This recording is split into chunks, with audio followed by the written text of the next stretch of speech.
Hey, what is up, everyone? Today we got a pretty unique story. It's narrated by Frederick Surrey. Get cozy and watch till the end, guys. In the grim darkness of the far future, where war is eternal and mercy is a forgotten dream, there exists a profound paradox. Beings who have lived for millions of years, who have shed their mortal flesh for bodies of living metal, who have conquered death itself and emerged victorious over star gods, experience something they thought they had left behind in their organic past. They experience fear. The Necrons are not supposed to feel. When they underwent the great biotransference, when their souls were consumed and their consciousness was poured into shells of necrodermis, most of what made them truly alive was stripped away. Joy, sorrow, passion, love, all the vibrant colors of emotional existence were reduced to pale shadows, mere echoes of what once was. The vast majority of their race became little more than automatons, that mindless warriors following programming laid down millions of years ago. Even their nobles, those who retained enough of their cognitive function to think and plan and remember, found their emotions dulled, their capacity for feeling diminished to a fraction of what it had been. And yet, when the Silent King Sarek returned from his self-imposed exile in the intergalactic void, when he emerged from the darkness between galaxies with a warning on his metal lips, even the most damaged, the most degraded of Necron consciousness understood the emotion that rippled through their kind. It was dread, it was terror, it was the primal, instinctive fear that transcends logic and calculation, that exists in the deepest recesses of consciousness, regardless of the form that consciousness takes. The Tyranids had come. This is not the fear of defeat in battle. The Necrons have been defeated before. They have retreated, regrouped, and returned stronger. This is not the fear of destruction. The Necrons have reanimation protocols, tomb worlds buried deep beneath planetary surfaces, technology that can reconstruct them from the smallest fragments. This is not even the fear of extinction, for the Necrons are already extinct in all the ways that truly matter. Their organic forms long since consumed, their souls devoured, their species transformed into something that exists in that strange twilight between life and death. No, the fear the Necrons feel when they contemplate the Tyranid swarms is something far more profound, far more existential. It is the fear of eternal damnation, of a hope forever extinguished, of a dream that has sustained them through millions of years of slumber, suddenly, irrevocably, crushed beneath the weight of an insatiable hunger that comes from beyond the stars. To understand why the Necrons fear the Tyranids, to truly grasp the depth of this dread, we must journey back 60 million years into the past, to a time when the Necrons were not yet Necrons at all, but a desperate dying race called the Necrontyr, clinging to life on worlds scorched by radiation and stellar fire. In the ancient days, before mankind first stood upright on old Earth, before the Eldari had built their empire of excess, before even the Old Ones had scattered their creations across the stars, there existed a race born under a terrible sun. The Necrontyr, as they called themselves, lived short, bitter lives on worlds bathed in deadly radiation. And from the moment of their birth to the day of their death, they were slowly consumed by cancers and sickness, their bodies betraying them, their cells mutating and failing under the relentless assault of cosmic rays and solar winds. Imagine waking each day knowing that your body is your enemy. Imagine watching your skin blister and peel, feeling tumors growing in your organs, experiencing the constant pain of a form that is actively destroying itself. The Necrontyr lived like this for their entire history. Their lifespans were measured not in centuries, but in decades, sometimes mere years. Children were born already carrying the seeds of disease. Adults watched themselves decay in real time, their bodies covered in radiation burns and lesions, their bones becoming brittle, and their minds knowing with absolute certainty that death was not merely approaching, but had already begun its work within them. This existence shaped everything about their culture. Their cities were built like massive necropolises, vast complexes of tombs and sepulchres that dwarfed the living quarters. The Necrontyr did not build for the future, because they knew they had no future. They built monuments to death, temples to the inevitable, structures designed to outlast the brief flicker of individual existence. Their art was morbid, their philosophy fatalistic, their entire civilization oriented around the single, unavoidable fact that hung over every moment of their lives like a shroud. They were dying, and nothing could stop it. And then, in their desperation, they looked to the stars and saw the Old Ones. Yet those ancient beings who seemed to live forever, who wielded powers beyond comprehension, who moved through time and space as easily as the Necrontyr moved through their tomb cities. The Necrontyr begged the Old Ones for help, for the secret of longevity, for anything that might free them from their curse of flesh that failed them. The Old Ones, in their arrogance or their wisdom, we will never know which, refused. That refusal ignited a hatred that would consume the galaxy. The Necrontyr declared war on the Old Ones, and for all their desperation, for all their short lives and failing bodies, they proved to be brilliant warriors and tacticians. But brilliance alone was not enough. The Old Ones were masters of the Imperium, the warp, that roiling dimension of thought and emotion that underlies reality. Yes, they created races to fight for them, the green-skinned brutes that would become the orcs, the warrior species that would evolve into the Aeldari. Against such power, the Necrontyr found themselves losing a war they could not afford to lose. It was then that the Citan came. The star gods, beings of living energy that fed upon the radiation of suns, were drawn to the Necrontyr civilization. One in particular, the entity known as the Deceiver, approached Zarek, the last silent king of the Necrontyr. It spoke of power. It promised victory over the Old Ones. It offered immortality, the one thing the Necrontyr craved above all else. The Citan claimed that they too had been wronged by the Old Ones, that they sought allies in their own war of vengeance, and that in exchange for Necrontyr aid, they would grant the gift the Old Ones had denied. The Silent King's court debated for an entire year. Only one voice spoke against the pact. Orikan the Diviner, the court astrologer who had seen something terrible in the stars. But Zarek, desperate to save his people, desperate to give them the one thing they had never possessed, dismissed Orikan's warnings. He agreed to the Cthulhu's terms. He ordered the construction of vast biofurnaces across every Necrontyr world. He commanded his entire species to walk into those furnaces and be reborn. What happened next was not rebirth, it was damnation. The biotransference process was unlike anything that had come before or has come since. Imagine walking into a chamber, knowing that your fragile, failing body will be stripped away and replaced with something stronger, something eternal. The Necrontyr entered those biofurnaces willingly, most of them. They wanted to believe the promises. They wanted to escape the prisons of their diseased flesh. The furnaces burned with an eldritch green fire. Inside, incomprehensible technologies tore apart the Necrontyr at the molecular level. Flesh was stripped from bone, bone was dissolved into component atoms, and the consciousness, that spark of awareness and identity that made each Necrontyr an individual, was extracted and uploaded into bodies of living metal called necrodermis. The process was agonizing. It was a death more complete than any death the Necrontyr had experienced in their long history of dying. But that was not the true horror.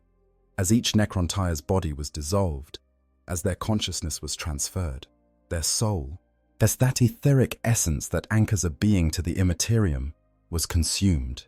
The Citan, revealed now in their true malevolence, fed upon the souls of an entire species.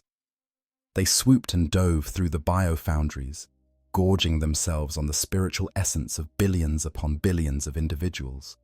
They grew fat on the feast, their power expanding with each soul devoured, while the Necrontyr emerged from the furnaces fundamentally changed. The Necrons that walked out of those biofoundries were not the Necrontyr who had walked in. The common citizens, the workers and farmers and servants, emerged as mindless automatons. Their bodies were identical shells of necrodermis, their minds wiped clean of all individuality, all memory, all personality. They could follow orders, execute complex military maneuvers, or operate weapons with mechanical precision, but they could not think, could not feel, could not remember that they had once been alive. The warrior caste fared slightly better. They became the immortals, soldiers granted enough cognitive function to make tactical decisions, to respond to changing battlefield conditions, but still stripped of most of what made them individuals. They could feel anger in battle, satisfaction at victory, but the emotions were pale, distant, like memories of memories. Only the nobles, the rulers and lords and high-ranking members of Necron-tier society retained something approaching their full consciousness. They could think, plan, remember, but even they found their emotions muted, their capacity for feeling reduced to a fraction of what it had been. Love became a vague concept. Joy was a shadow. Sorrow was distant. They existed in a strange half-state, aware enough to remember what they had lost, but unable to truly feel the weight of that loss. And through it all, as Zarek watched his people emerge from the furnaces, as he saw what they had become, he finally understood the deceiver's treachery. They had been promised immortality, and they had received it. They would never age, never sicken, never die. But they had paid a price so terrible that the Silent King would spend the next 60 million years trying to comprehend its full magnitude. They had given up everything that made immortality worth having. They were eternal, yes, but they were also empty.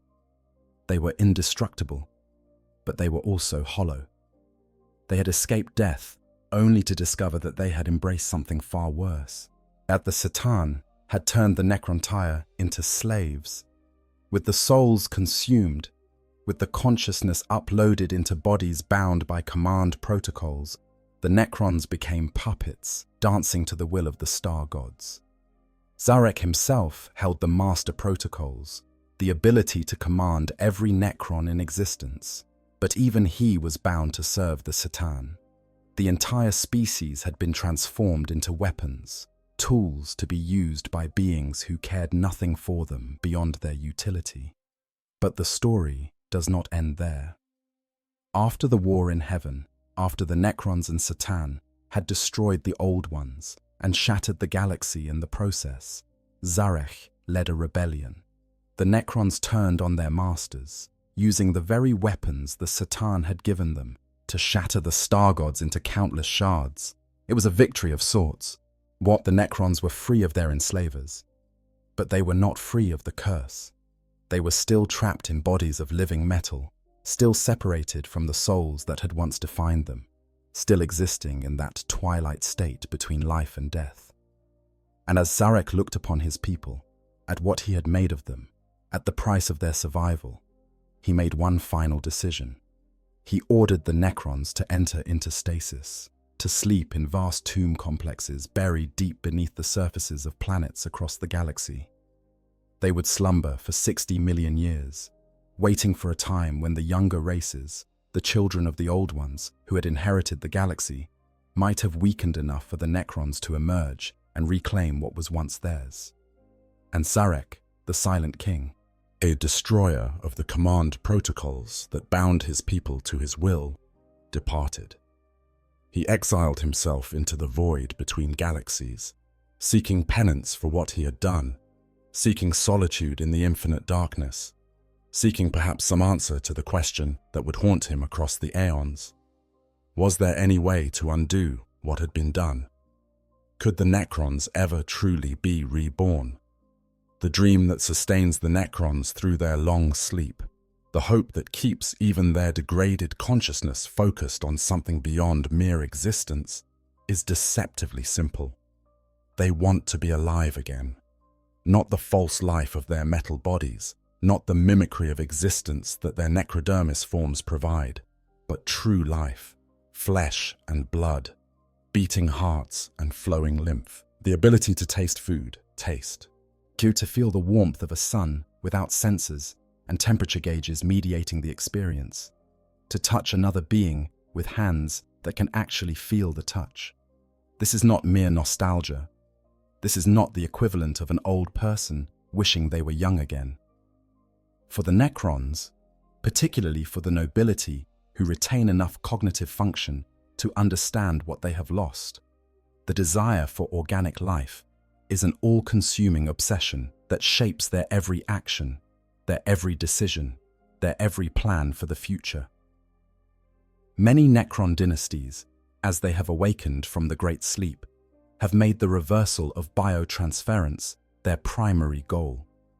Some, like the Nephrek dynasty, pursue it with single-minded determination, dedicating all their resources and research to finding a solution. The Cryptex, the techno-sorcerers and scientists of Necron society, conduct experiments on captured organic beings, seeking to understand the relationship between flesh and consciousness, between soul and sentience, between the biological and the immaterial. These experiments are as varied as they are disturbing. Some Cryptex attempt to map organic neural patterns, hoping to find a way to transfer Necron consciousness into living brains. Others study the cellular structure of different species, searching for bodies robust enough to contain the vast, ancient intellect of a Necron lord. Still others delve into even darker research, attempting to recreate or reconstruct the souls that were lost, to somehow recapture what the Citan consumed 60 million years ago. And the Silent King himself has pursued this goal with a determination born of guilt and responsibility. It was his decision that led to biotransference. It was his command that sent the Necrontyr into the biofurnaces. Every Necron who exists as a mindless automaton, every consciousness that was stripped of personality and memory, every soul that was devoured by the Satan, all of it can be traced back to his choice.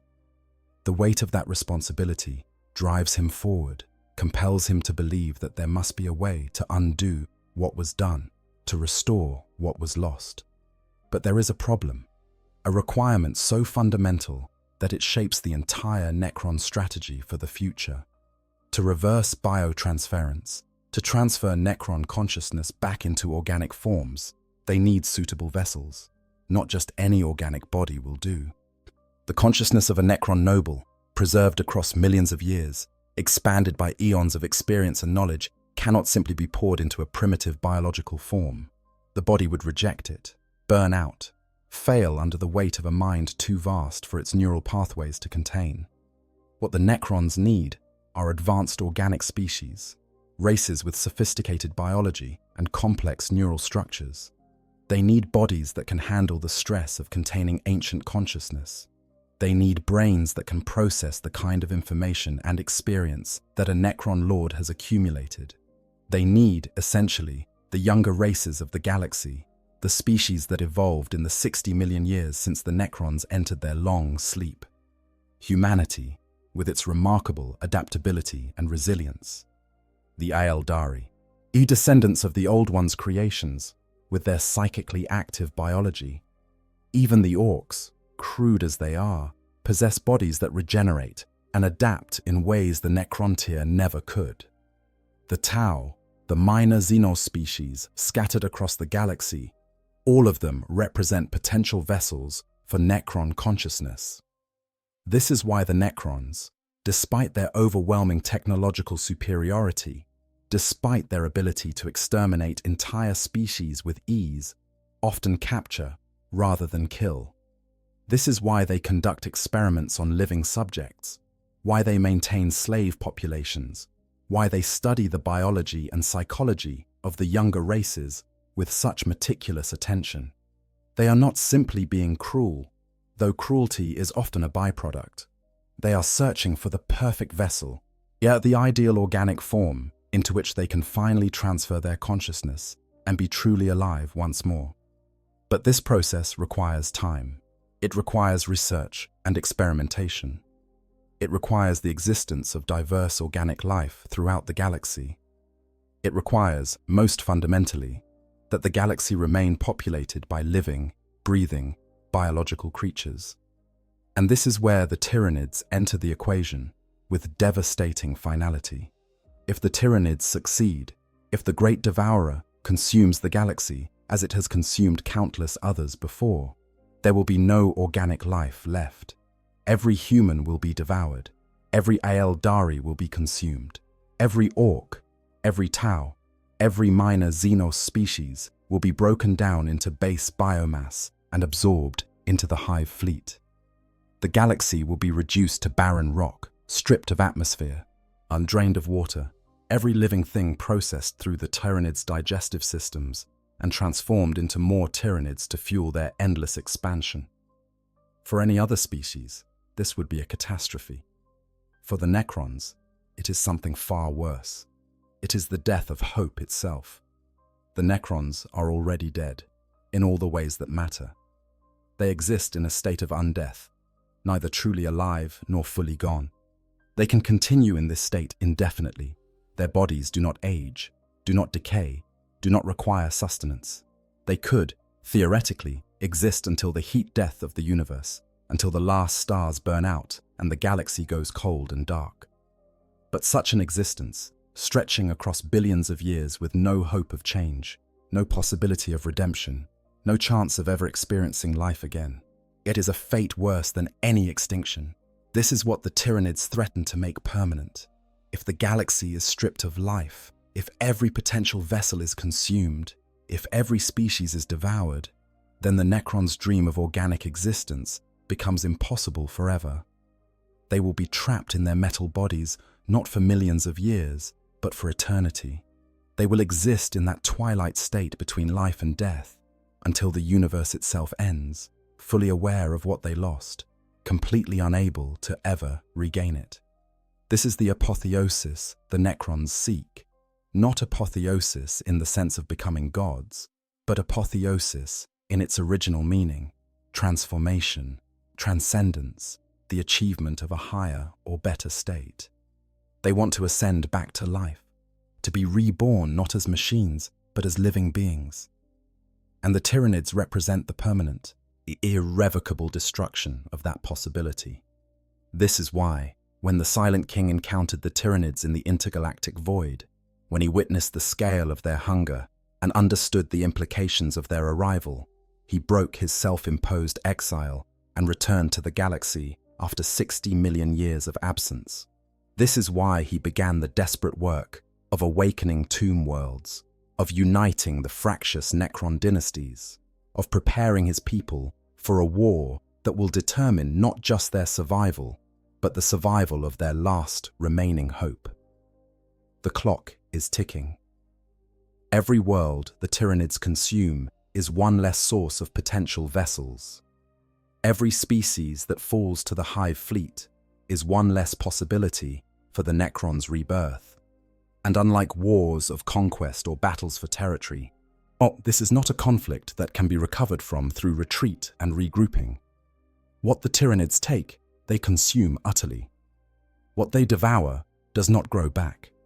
Every loss is permanent, every defeat absolute. The Necrons are racing against time, against the insatiable hunger of a force that has consumed 1,000 galaxies, against an enemy that cannot be reasoned with or deterred or made to understand the magnitude of what they are destroying. And for beings who have already lost everything once, who have experienced the horror of watching their species be transformed into something hollow and empty, the prospect of losing the one thing that gives their existence meaning is a terror that transcends logic, that overrides calculation, that touches something deep within even their diminished capacity for emotion. But they fear the Tyranids because the Tyranids represent not death, but the death of resurrection, not extinction, but the extinction of all future possibility, not the end of existence, but the end of any hope of existing in a way that matters. The Tyranids are not from our galaxy. This simple fact, mentioned almost casually in Imperial records, carries implications that most who hear it fail to fully comprehend. When we say the Tyranids come from beyond the galactic edge, from the intergalactic void, we are talking about a species that cross distances so vast that light itself takes millions of years to traverse them. We are talking about a journey that would take conventional spacecraft billions of years to complete. We are talking about a hunger so intense, so all-consuming, that it drove a species to leave its home galaxy and voyage across the absolute emptiness of intergalactic space in search of new feeding grounds. Think about what that means. The Tyranids did not stumble upon our galaxy by accident. They were not explorers who happened to find inhabited worlds. They specifically sought out the Milky Way, drawn by something, perhaps the beacon of the Astronomicon, perhaps the psychic emanations of quadrillions of souls, perhaps some sense that only the hive mind possesses, an awareness of distant biomass waiting to be consumed. And this was not their first journey. The Tyranids have done this before, many times before. Ancient lore speaks of 1,000 galaxies already consumed. More recent accounts mention a dozen galaxies stripped bare before the hive fleets turned their attention to the Milky Way. Whether these numbers are accurate or conservative estimates, whether they represent hyperbole or literal truth, is almost irrelevant. The fundamental point remains. The Tyranids are not a species that evolved in one location and spread to neighboring star systems. They are a plague that crosses the voids between galaxies, seeking and destroying life wherever they find it. Imagine a galaxy like our own, teeming with civilizations and life. Imagine billions of stars, each potentially hosting worlds where biology has taken hold, where evolution has crafted countless forms, where sentient species have built empires and created art and developed technology. Now imagine that galaxy after the Tyranids have passed through it. Every planet is a dead husk. Every atmosphere has been stripped away and processed. Every ocean has been drained and consumed. Every living thing, from the smallest microbe to the largest creature, has been broken down into its component molecules and absorbed into the hive fleet. What remains is nothing but barren rock floating in the void, tombs marking the graves of worlds that once sang with life. This is what the Tyranids do. This is their purpose, their function, their reason for existence. They are the ultimate expression of biological imperative, taken to its logical extreme. They consume, they adapt, they evolve, they multiply, and then they move on to find more to consume. They are a perpetual motion machine of destruction, powered by the very thing they destroy. The hive mind that controls them is unlike any other intelligence in the galaxy. And it is not a single consciousness, but a collective awareness formed from billions or perhaps trillions of individual Tyranid organisms. Every creature, from the smallest ripper to the largest bio-titan, is a cell in this vast organism. Every synapse beast, every warrior, every spore, every flying creature and burrowing monster, all of them are extensions of a single will that spans across entire star systems. This collective intelligence is ancient beyond reckoning. It has accumulated the genetic memory of every species it has ever consumed, incorporated the adaptations of every creature it has ever encountered, learned from every battle it has ever fought across countless galaxies. When the Tyranids assault a world, they do not merely attack with mindless ferocity. They probe defenses, they test responses, and they adapt their tactics in real time, based on what works and what does not. The hive mind thinks in terms of populations and generations, not individuals and moments. It can sacrifice millions of creatures to learn how a defensive system works, then spawn millions more specifically designed to counter that system. The Tyranid invasion follows a pattern refined across the consumption of galaxies. First come the genostealers, infiltrators who infect populations and create cults that worship the coming of the hive fleet. These cults undermine planetary defenses from within, sabotage communications, spread chaos and confusion. They also serve as psychic beacons, sending signals through the warp that guide the hive fleet toward inhabited worlds. When the hive fleet arrives, it announces its presence with the shadow in the warp, a psychic pressure so intense that it blocks out all other warp emanations. Astropaths scream and die. Psychers go mad or catatonic. Communication across interstellar distances becomes impossible. The invaded worlds are isolated, cut off from aid, left alone to face the coming storm. Then the spores begin to fall. Millions upon millions of mycetic spores rain down from orbit, each one containing Tyranid organisms. The vanguard species emerge first, lictors for assassination and reconnaissance, warriors to coordinate the ground forces, genestealers to spread through enemy fortifications. These are followed by the main swarm, hormagaunts and termagants, numbering in the millions, waves of chittering, scuttling death that overwhelm defenders through sheer weight of numbers.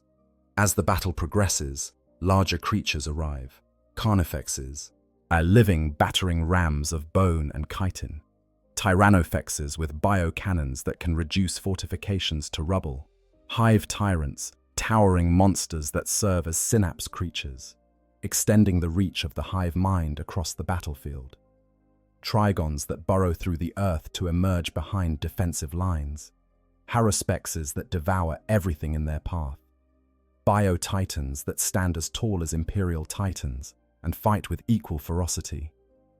Throughout this invasion, the planet itself begins to change. Spores in the atmosphere alter the very air, making it toxic to native life, while providing sustenance to Tyranid organisms.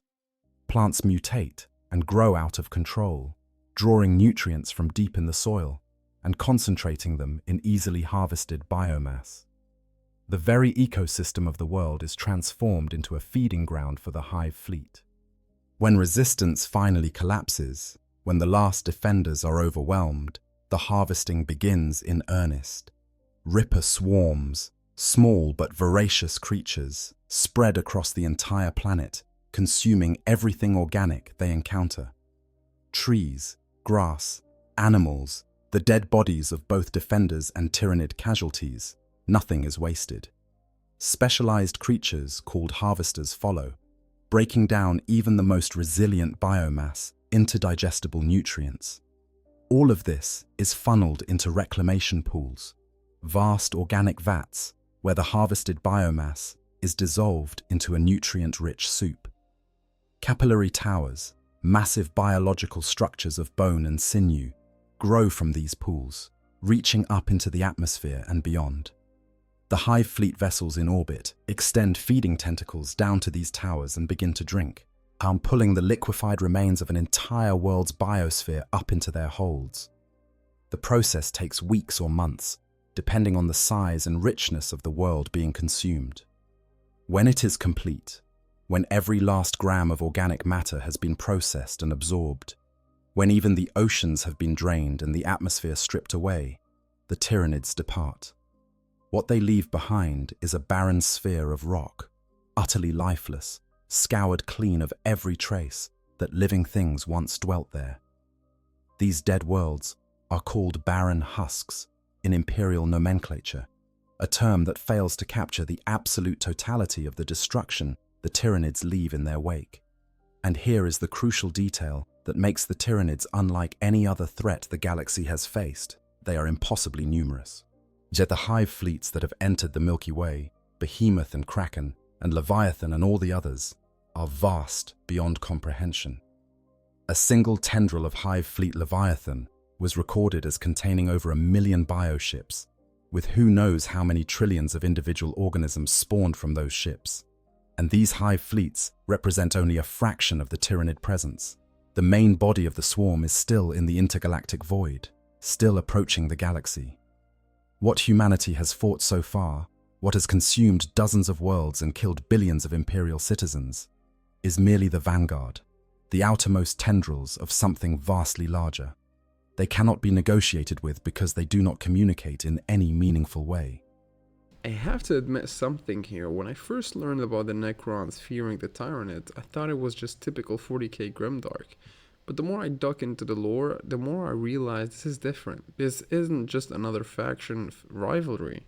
The Necrons literally cannot afford to lose this fight, not in the way other races can. The Imperium loses worlds and rebuilds, the Eldar endure and survive, but if the Necron lose to the Tyranids, that's it, forever. That permanent consequence, that absolute finality, makes this conflict hit harder than any other story in the setting for me. But anyway, that's just my personal opinion. Let's go back to the story. The hive mind is aware and intelligent, but it operates on principles completely alien to human or even Xeno's comprehension. It does not want territory, it wants biomass. It does not seek conquest, it seeks consumption. It cannot be bribed or threatened or reasoned with, because it has no concept of compromise. Either it devours everything in its path, or it is stopped by force. There is no middle ground, no possibility of coexistence, no way to appease it or turn it aside. This is the enemy that approached the Milky Way. This is the force that the Silent King encountered in the intergalactic void. And this is why, when he understood the full magnitude of the threat, when he calculated what the arrival of the Tyranids would mean for his people and their last desperate hope, he broke his exile and returned to warn the galaxy. Yet the intergalactic void is a place that defies human comprehension. Between the spiral arms of galaxies, in those vast stretches of emptiness that separate one galactic cluster from another, there is nothing. No stars, no planets, no clouds of gas or dust. Just absolute, total vacuum stretching across millions of light years. So empty that a being could travel for eons without encountering a single atom of matter. Zarek, the Silent King of the Necrons, chose this emptiness as his place of exile. After ordering his people into their tombs, after destroying the command protocols that gave him mastery over the entire Necron race, after bearing witness to what his decision had cost them, he departed the galaxy in a massive planet-sized sepulchral engine, surrounded by legions of his own Zarekan dynasty held in stasis. He sought solitude, penance, perhaps even answers to questions that haunted him across the millennia. Could biotransference be reversed? Was there any way to restore what had been taken? Had he doomed his people to an eternity of hollow existence? For 60 million years, Zarek traveled the void. 60 million years of isolation, of silence, of drifting through the absolute nothingness between galaxies. Most beings would have gone mad. The human mind cannot conceive of such spans of time, cannot imagine the weight of that much loneliness. But Zarek was not human, and his Necron consciousness, for all its diminishment, retained the capacity to endure that most other species would find impossible. He was the only Necron who completely remembered his past, who retained clear memories of the Necrontier civilization, or of life before biotransference. The others, even the nobles, had lost much of their organic memories to the transformation. But Zarek carried the full weight of what had been lost, and that weight was a burden he bore alone across the endless dark. And then, in the void between galaxies, he encountered something. Movement where there should be no movement. Mass where there should be no mass. Life where there should be no life. At first, it must have seemed impossible. The intergalactic void is not a place where biology can survive. There is no food, no energy source, no way for living things to sustain themselves across the vast distances between galaxies. And yet, there they were. The Tyranids. The hive fleets in transit between galaxies enter a state of hibernation, their bioships folding in on themselves, as their organisms slowing their metabolism to a near halt, conserving energy for the long journey. But they are not dead, not dormant in the way Necron tomb worlds are dormant. The hive mind remains aware, always searching, always sensing for any indication of biomass, any hint of food that might end their long fast. When Zarek's fleet encountered them, when his vessels came into proximity with the dormant hive ships, the Tyranids stirred. Perhaps they detected the energy signatures of Necron technology. Perhaps they sensed the residual heat of the sepulchral engine's systems. Perhaps the hive mind simply noticed an anomaly in the vast emptiness and investigated. Whatever the reason, the Tyranids awoke and attacked. It must have been a strange battle. The Tyranids would have expected to find food, a biomass to consume and replenish their depleted reserves.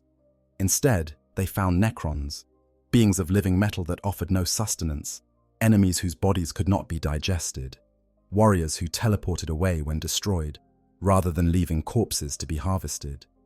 For the Tyranids, it would have been frustrating, pointless, a waste of energy with no possibility of gain. They would have broken off the engagement and returned to their hibernation, continuing their journey toward the beacon that drew them onward. But for Zarek, That encounter changed everything. Because the Tyranids were not alone, there were multiple hive fleets in the void, and they had come from a specific direction.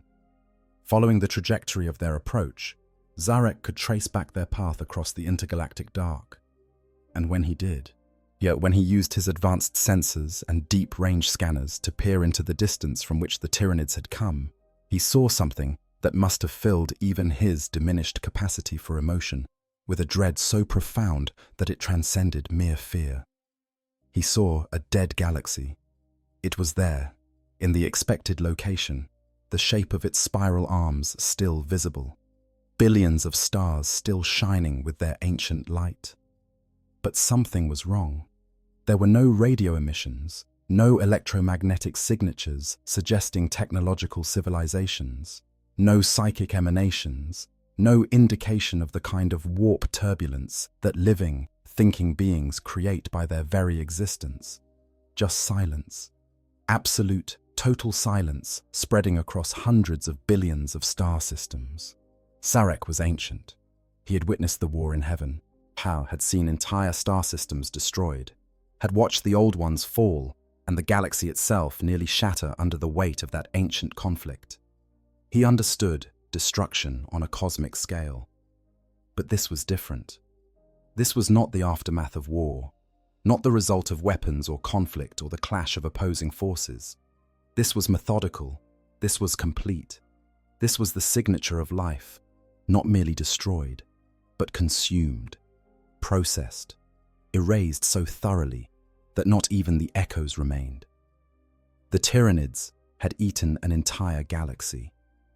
Zarek understood then, with the crystalline clarity that only beings who have lived for millions of years can achieve, exactly what the Tyranids represented. They were not invaders in the conventional sense, not conquerors seeking to claim territory or resources. They were harvesters. They were the ultimate expression of biological consumption, elevated to a galactic scale. They moved from galaxy to galaxy, leaving barren husks in their wake, driven by a hunger that could never be satisfied, because satisfaction would mean cessation, and the hive mind exists only to feed. And he understood something else, something that sent him racing back toward the Milky Way after 60 million years of exile. The Tyranids were heading toward his home galaxy. They had already begun their approach. In the relativistic timescales of intergalactic travel, they were close, almost at the edge. Within 10,000 years, perhaps less, they would begin to arrive. And when they did, when they descended upon the younger races with their insatiable hunger, they would strip the galaxy bare just as they had stripped the previous one. Now for Zarek, this was not merely another threat to be catalogued and addressed. This was existential catastrophe on a scale that dwarfed every other danger the Necrons faced. The Necrons had survived the war in heaven, had outlasted the old ones, had shattered the Satan, and entered into their long sleep. They could survive the younger races, the humans, and Eldari, and orcs, and all the others. These species were ephemeral, lasting only thousands or millions of years before they fell to their own weaknesses or the weight of time. The Necrons could wait them out, could outlast them, could emerge in a galaxy weakened and ready for reclamation. But the Tyranids were different. The Tyranids would not fall to internal weakness. They would not be undone by the passage of time. They would not defeat themselves through corruption or decay or the natural entropy that brings down all civilizations. They would simply consume and consume and consume until nothing remained. And when the galaxy was stripped bare, when every world was a barren husk and every living thing had been processed into biomass and absorbed into the hive fleet, the Tyranids would depart for the next galaxy, leaving the Necrons alone in a dead cosmos with no hope of ever achieving the one thing that gave their existence meaning. The calculation was simple, terrifying in its clarity. If the Tyranids succeeded, if the Great Devourer consumed the Milky Way as it had consumed the previous galaxy, there would be no organic species left to serve as vessels for Necron consciousness. The dream of reversing biotransference, the hope of returning to organic life, the single goal that sustained the Necrons through their long sleep and gave purpose to their awakening, would become impossible forever. This was not a threat that could be addressed through conventional means. This was not an enemy that could be fought after the Necrons had fully awakened and consolidated their power. By the time the last tomb worlds emerged from the Great Sleep, the Tyranids might have already consumed half the galaxy. Every year of delay meant more worlds devoured, more species extinct, more potential vessels lost forever. Zarek made his decision with the same ruthless determination that had led him to accept the Satan's bargain 60 million years before. He would return. He would wake his people ahead of schedule. Now, despite the risks of damaged tomb worlds and malfunctioning reanimation protocols, he would unite the fractious Necron dynasties, even if it meant manipulation and deception. He would throw himself and his people into a war not of their choosing, a war against an enemy that offered them no benefit, a war that served not to advance Necron interests, but to preserve the possibility that Necron interests might someday be advanced. He would fight the Tyranids, not because the Necrons hated them, not because the Tyranids threatened Necron territory or resources, not because of some ancient grudge or territorial dispute. He would fight them because their very existence threatened the last remaining hope his people possessed, the single dream that made their curse of undeath bearable rather than an eternity of meaningless suffering. The journey back was long even by Necron standards. Zarek pushed his sepulchral engine to its limits, traveling at speeds that would have torn lesser vessels apart, racing against the approaching Tyranid hive fleets. He knew he could not stop the Tyranids alone. He knew that his own forces, vast as they were, would be insufficient to stand against a threat that had consumed entire galaxies. He would need allies, or at least, he would need the younger races to remain viable long enough for the Necrons to find a solution.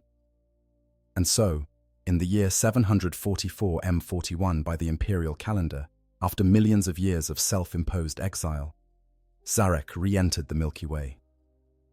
The Silent King had returned, and with him came a warning that few would hear and fewer still would truly understand.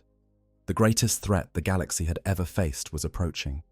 And if the younger races did not defend themselves effectively, if they allowed the Tyranids to strip away too much life too quickly, they would doom not only themselves, but also the last hope of the ancient race that had once ruled this galaxy when humanity's ancestors were still single-celled organisms floating in primordial seas. The fear the Necrons experience when confronting the Tyranid threat exists at the intersection of mathematics and desperation, where cold calculation meets existential dread and produces something that even beings of living metal can feel in whatever passes for their bones. To understand this fear, we must understand the equation that defines it, the cruel arithmetic that determines whether the Necron's last hope survives or dies. On one side of this equation is biomass, organic life measured in countless trillions of tons across billions of worlds. Every human, every Eldari, every orc, every minor Xenos species represents potential biomass that could be consumed by the Tyranids and transformed into more Tyranids.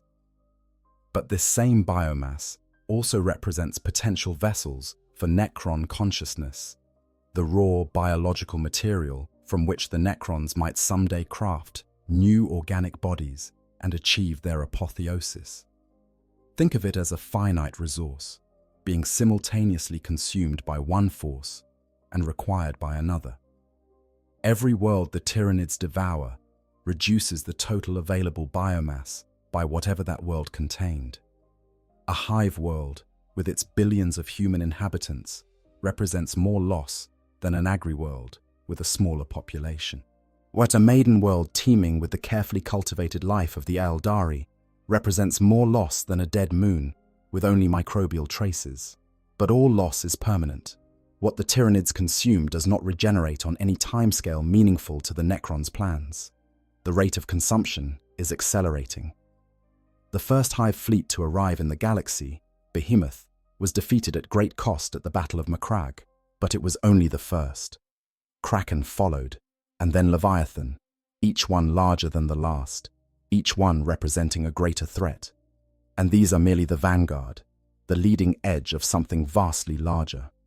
The main body of the Tyranid swarm is still approaching, still crossing the intergalactic void, still drawn toward the beacon of the Astronomicon and the psychic signature of countless living souls. Recent reports speak of Hive Fleet Leviathan tendril containing over 1 million bioships. Imperial analysts estimate that the Tyranids spawned from those ships number in the hundreds of trillions. And this is a single tendril of a single Hive fleet. The full scope of the Tyranid presence is unknowable, perhaps even unthinkable. How many bioships are there in total? How many organisms? How much biomass are the Tyranids capable of consuming before they are satiated, if satiation is even possible for the hive mind? The Necrons do not operate on emotion or hope when it comes to these calculations. They use hard mathematics, probability assessments, resource projections, and the numbers tell a story that grows more dire with each passing year. If the Tyranids continue to advance at their current rate, if they consume worlds at the pace they have established, then within a span of time measured in centuries or perhaps millennia, not even the blink of an eye to the Necrons, the galaxy's total biomass will be reduced below the threshold necessary for the Necrons' plans to succeed. Consider what the Necrons require. They need not just any organic life, but sophisticated, evolved species with complex neural structures. They need populations large enough to provide sufficient vessels for the billions or trillions of Necron consciousnesses that currently exist in mechanical form. They need time to conduct research, to perform experiments, to develop the technology necessary to transfer consciousness from necrodermis to flesh without destroying the recipient body or the consciousness being transferred. And all of these requirements depend on the continued existence of advanced organic civilizations. And the Tyranids threaten all of them simultaneously. Every hive world consumed is billions of potential test subjects lost. Every forge world devoured is industrial capacity that could have been turned toward Necron research eliminated. Every craft world destroyed is irreplaceable, Aeldari genetic material erased. Every Orc empire crushed is resilient, adaptable biology removed from the equation. But the mathematics become even more cruel when we consider time. The Necrons are awakening slowly, unevenly. Some tomb worlds emerge from the Great Sleep intact, their inhabitants functional and their technology operational. Others have suffered damage from the passage of 60 million years, their systems corrupted or failing. Yet their Necron inhabitants degraded or malfunctioning. The process of full awakening was supposed to take thousands of years, allowing each dynasty to consolidate its power, repair its technology, and prepare for reclamation of the galaxy. The Tyranids are not allowing that time. They are not waiting politely for the Necrons to complete their awakening. They are consuming worlds now, stripping biomass now, advancing deeper into the galaxy now. Every year that passes with Necrons still dormant is a year in which the Tyranids grow stronger and the available biomass diminishes. The window of opportunity is closing, not in millions of years or even thousands, but in the immediate, urgent now. This creates a situation unique in Necron experience. The Necrons are used to thinking in terms of eons. They are accustomed to slow, but methodical planning that unfolds across vast spans of time. They entered the Great Sleep knowing they would not emerge for 60 million years, and this seemed reasonable to them. Time was not a limiting factor when you were immortal, when you could not die, when you could wait out any threat simply by outlasting it. But now, suddenly, time has become the enemy. For the first time since they shed their organic forms, the Necrons face a countdown they cannot simply wait out. They cannot enter stasis and emerge in another 60 million years, because by then the galaxy will be dead, stripped clean, reduced to barren rocks, floating in the void. They cannot pursue their slow, careful plans for reclamation, because those plans assumed a galaxy still rich with life, and still populated by species that could be conquered and studied and eventually used as vessels. The Tyranids have forced the Necrons into a war against time itself, and it is a war the Necrons are not certain they can win. The irony deepens when we consider what the Necrons have become. They traded their fragile organic bodies for immortal forms of living metal, specifically to escape death, to transcend the limitations of biology, to become eternal. They won that gamble in the most literal sense. They cannot die of age, disease, starvation, or any of the countless ways that organic life can fail.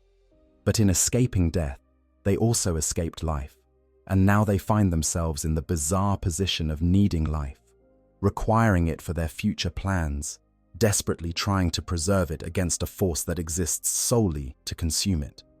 They are the dead trying to preserve the living, machines fighting to protect biology, the supposedly superior beings recognizing that without the supposedly inferior organic species, their technological immortality becomes meaningless. This is the kind of cosmic joke that the universe occasionally inflicts upon those arrogant enough to believe they have transcended the rules that govern all existence. And the cruelest part, the detail that transforms this from mere irony into genuine tragedy, is that the Necrons cannot simply explain this to the younger races and expect cooperation. How do you tell humanity that you need them to survive so that someday you can harvest their bodies for vessels? How do you explain to the Aeldari that your plans for the future require their continued existence as test subjects? How do you convince the Orcs that they should help you defend the galaxy when your ultimate goal is to potentially use them as biological containers for Necron consciousness? The younger races view the Necrons as enemies, as ancient terrors awakening from their tombs to reclaim a galaxy that has moved on without them.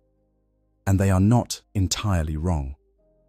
Most Necron dynasties do seek conquest, do view the younger races as pests infesting worlds that rightfully belong to the Necrons, do harbor nothing but contempt for these organic beings who have the audacity to build civilizations on Necron tomb worlds.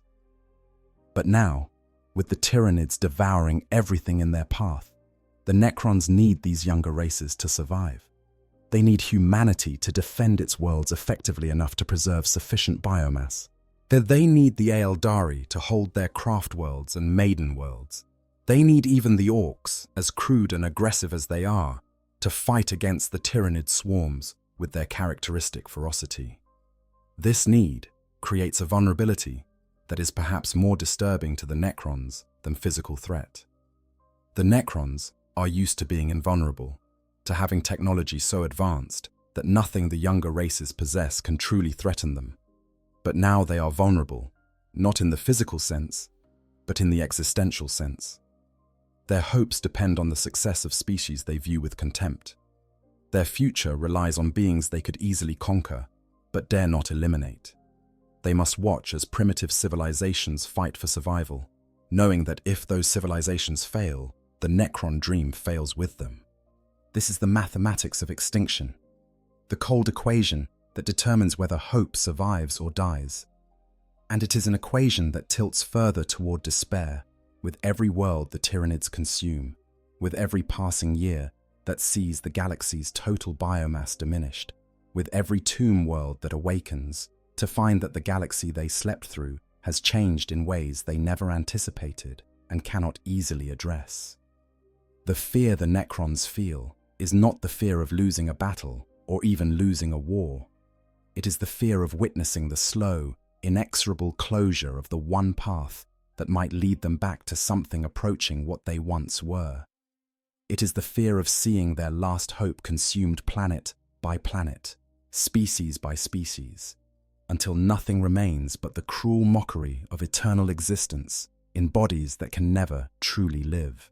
As the Tyranids operate on principles that should make them the perfect prey for Necron weapons, they are biological organisms, vulnerable to the same physical laws that govern all matter. They can be shot, burned, blown apart, disintegrated. Their bodies contain no souls for the Necrons to worry about, no warp presence that might interfere with Necron technology.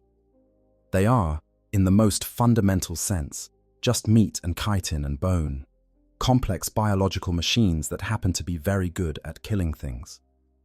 And yet, the Tyranids and Necrons exist in a strange equilibrium, neither side able to achieve decisive victory, both trapped in a conflict that benefits neither but cannot be easily resolved.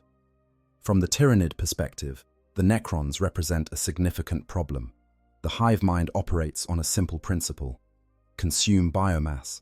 Use that biomass to create more Tyranids. Use those Tyranids to consume more biomass. Repeat until no biomass remains. It is a cycle that has worked flawlessly across countless galaxies, a strategy refined through the consumption of potentially trillions of worlds. But the Necrons break this cycle in the most frustrating way possible. When Tyranids attack Necron forces, they expend biomass in the form of their own organisms. Hormagaunts die by the thousands. Carnifexes are destroyed. Even mighty biotitans can fall to concentrated Necron firepower. All of this represents a significant investment of resources by the Hive fleet. But when the battle ends, when the Tyranids survey the battlefield for biomass to reclaim and replenish their losses, they find nothing. The Necron bodies are not organic. They cannot be consumed, or cannot be processed, cannot be broken down into the nutrient-rich soup that feeds the Hive fleet. Worse, many Necrons do not even leave bodies behind. Thanks to their reanimation protocols, damaged Necrons phase out, teleporting back to their tomb complexes or nearby ships, where they can be repaired and redeployed.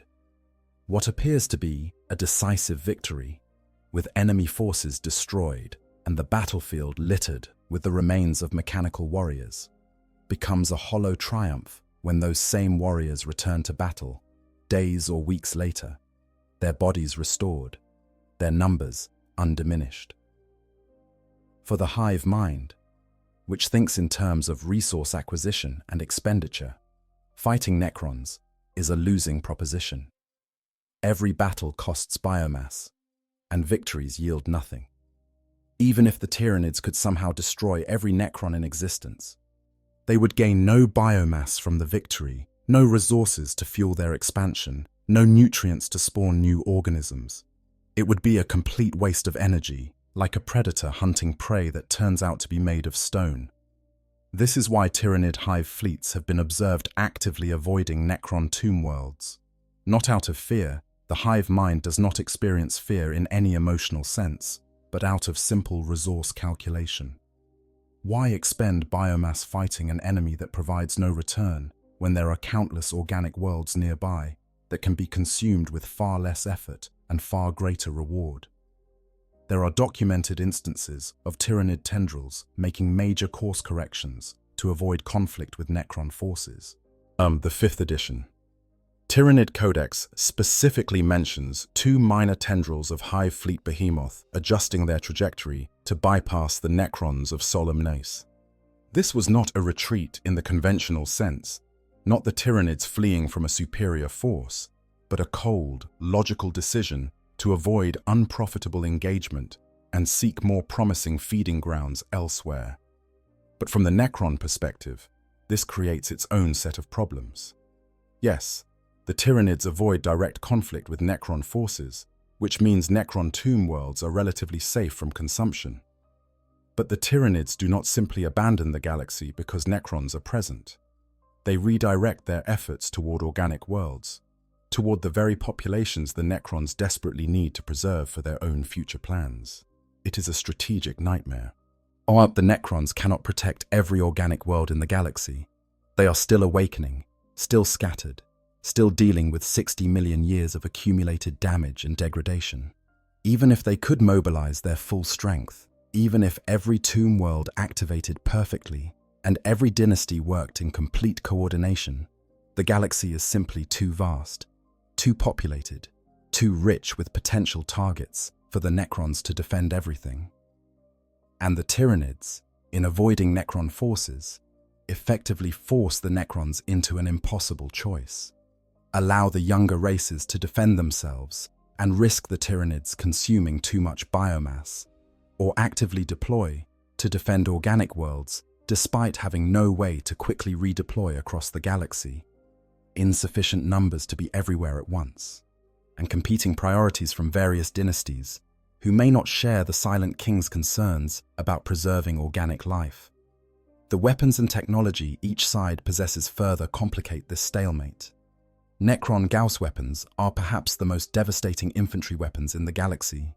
They work by breaking down the molecular bonds of matter, stripping away atoms layer by layer, reducing even the most heavily armored targets to component particles.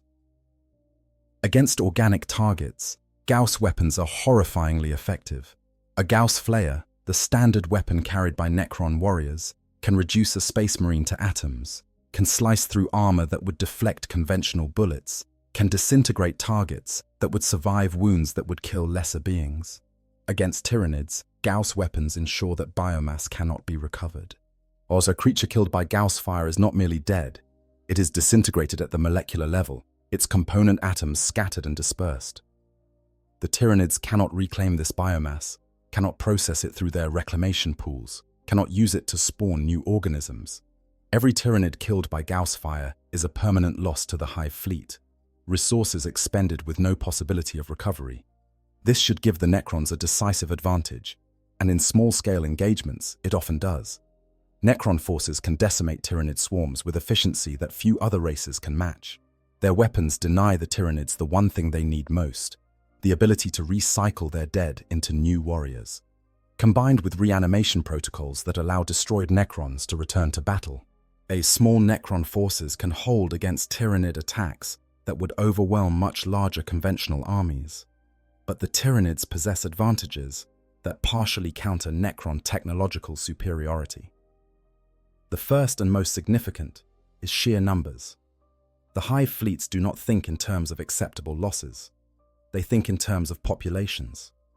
The death of 1 million organisms is not a tragedy to the hive mind. It is data, information about enemy capabilities that can be used to spawn better organisms for the next wave. The Tyranids can, and regularly do, overwhelm Necron forces through sheer weight of numbers. Yes, every warrior killed by Gauss fire is lost forever. But if you can spawn 1 trillion warriors, losing hundreds of billions to achieve an objective is an acceptable exchange.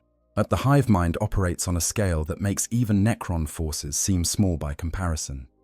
A tomb world might contain millions or even billions of warriors and immortals, but a single hive fleet can deploy trillions of organisms, spawning new waves faster than even Gauss weapons can eliminate them. Additionally, the Tyranids possess the one capability that all of Necron technology cannot easily counter: adaptation. The hive mind learns from every encounter.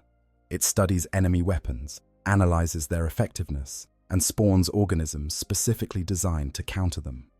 After fighting Necrons, subsequent Tyranid forces might include creatures with reinforced carapaces resistant to molecular dissociation, or organisms that explode when killed by Gauss fire, spreading acidic compounds that damage Necron bodies faster than reanimation protocols can compensate.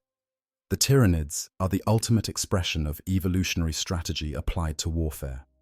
They are not constrained by the limitations that bind other races. They do not need to train their warriors or develop new technologies. They simply breed new forms, test them in battle, and if those forms prove effective, spawn millions more. If they prove ineffective, the genetic template is discarded and new forms are tried. It is evolution at warfare speed, adaptation measured in days and weeks, rather than millions of years. The shadow in the warp, that psychic pressure that accompanies Tyranid invasions, has little direct effect on Necrons. The Necrons have no souls, no connection to the warp, no psychic presence that can be disrupted or blocked. In this way, they are immune to one of the Tyranids' most devastating weapons, the ability to isolate and terrorize populations before even arriving, to drive psychers mad and cut off warp-based communication. Necron communications work through quantum entanglement and other non-warp technologies, entirely unaffected by the hive mind's psychic pressure. But this immunity is less advantageous than it might first appear. The shadow in the warp also blocks warp travel in affected areas, which means reinforcements from other Imperial sectors cannot arrive. The younger races, particularly humanity with its dependence on the Astronomicon and warp navigation, become trapped and isolated when the Tyranids arrive. They cannot call for help, cannot evacuate, cannot receive resupply or reinforcement. And when these populations fall, when entire sectors are consumed because human defenders could not get help in time, the Necrons lose the very biomass they need to preserve. So we arrive at a situation where both sides possess advantages that roughly cancel each other out. The Necrons have superior individual unit strength and weapons that permanently destroy biomass, but the Tyranids have overwhelming numbers and the ability to rapidly adapt to enemy tactics. The Necrons are immune to psychic attack, but this does not help them defend organic populations that are not similarly immune. The Necrons can phase out when damaged, but the Tyranids can spawn organisms faster than Necrons can be repaired and return to battle. It is a stalemate, but a stalemate that favors the Tyranids in the long term. The Necrons are a fixed resource, each warrior and immortal and vehicle precious because they cannot easily be replaced. If a tomb world is destroyed, those Necrons are gone forever, but the Tyranids are not fixed. As long as they can find biomass to consume, they can continue to grow, to spawn new organisms, to replace losses and expand their forces. The strategic calculation is brutally simple. In a long war of attrition between a force that cannot easily replace its losses and a force that grows stronger with every world it consumes, the side with unlimited growth potential will eventually win. And the Necrons know this. They understand the mathematics of warfare as well as any species in the galaxy. They can calculate the trajectory, can see where this conflict leads, can project the inevitable outcome if current trends continue. And that outcome is one where the Tyranids strip the galaxy clean while the Necrons watch, unable to stop them, unable to save the organic populations they desperately need, forced to bear witness to the death of their last remaining hope. When the dead fear the living, when beings who cannot die experience terror at the approach of things that have never been anything but alive, when immortality becomes not a blessing, but a curse that might last forever, we find ourselves confronting ironies so profound they approach the sublime. The Necrons have become caught in a trap of their own making, and the Tyranids are the key that will either spring that trap or lock it permanently closed. Consider the path the Necrons have traveled. 60 million years ago, they were organic beings, the Necrontire, here living short, painful lives on radiation-scarred worlds. They sought immortality with such desperate hunger that they accepted the Satan's bargain, trading their souls and their capacity for feeling for bodies that would never age, never sicken, never die. They got exactly what they asked for. The universe granted their wish with the kind of twisted irony that stories of ancient bargains always seem to carry. They are immortal now. A Necron warrior can stand on a battlefield for 1,000 years and never weaken, never hunger, never tire.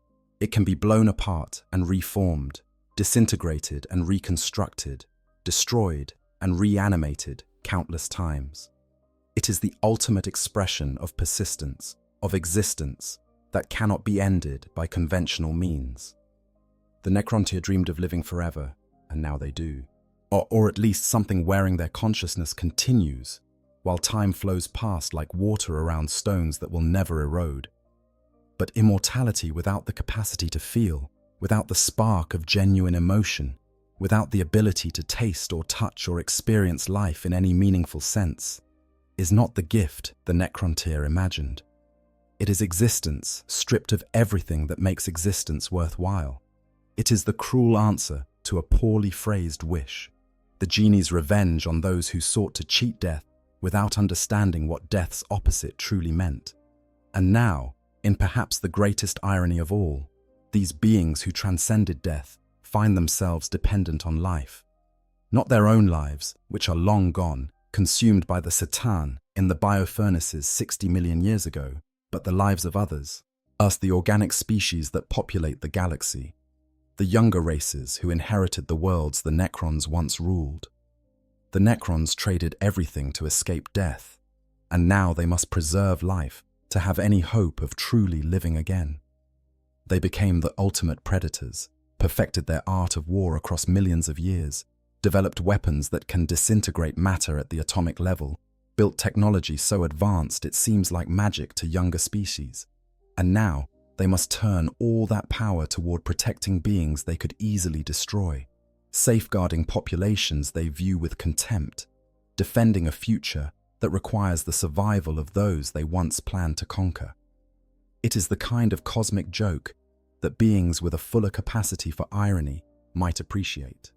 The Necrons, limited as their emotional range has become, one can only feel it as a dull ache in whatever passes for their consciousness, a recognition that something about their situation is deeply, fundamentally wrong, but lacking the emotional capacity to fully experience the absurdity of their predicament. Consider what they must feel as they watch Tyranid hive fleets consume world after world. Each planet devoured is not just a strategic loss or a tactical setback. It is the literal consumption of their future, the destruction of possibilities they cannot replace, the narrowing of options that are already desperately limited. An imperial hive world with its billions of humans is not just billions of biomass units to the Necrons, it is billions of potential vessels, billions of bodies that might someday contain Necron consciousness and allow them to experience life again. When that hive world is consumed, when the Tyranids strip it to bare rock and drink the liquefied remains of its population, the Necrons are not losing allies or subjects. They are watching their hope be devoured in real time, seeing the future they have planned for millions of years, being processed through the digestive systems of creatures that do not even understand the magnitude of what they are destroying. And the Necrons cannot explain this to anyone.